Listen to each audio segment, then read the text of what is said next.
Bienvenue chez Horizon Academy HVAC.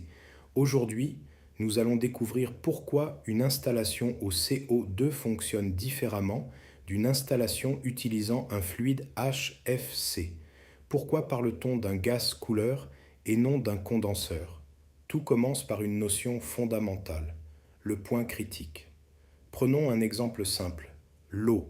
À la pression atmosphérique, elle bout à 100 degrés Celsius. Elle passe de l'état liquide à l'état vapeur. C'est un changement d'état, mais ce n'est pas son point critique.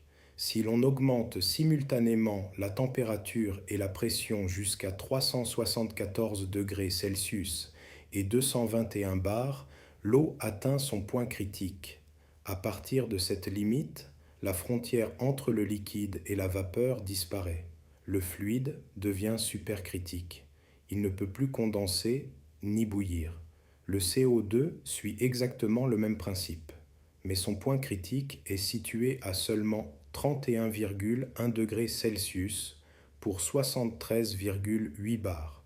Ces conditions sont facilement atteintes dans une installation frigorifique.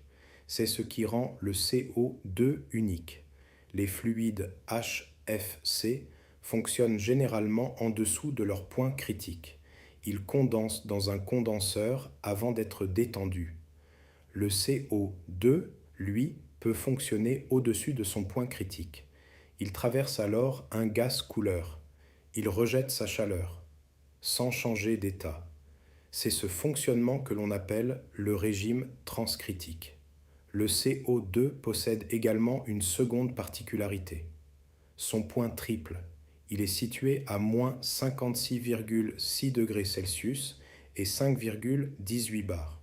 C'est le seul point où le solide, le liquide et la vapeur peuvent coexister en équilibre.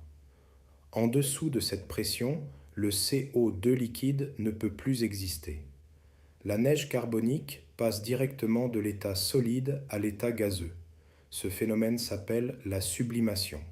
Le point critique, le fonctionnement transcritique et le point triple sont les trois notions fondamentales pour comprendre les installations au CO2. Chez Horizon Academy HVAC, nous vous aidons à comprendre le pourquoi avant le comment. Dans la prochaine vidéo, suivons le CO2 au cœur d'une installation transcritique.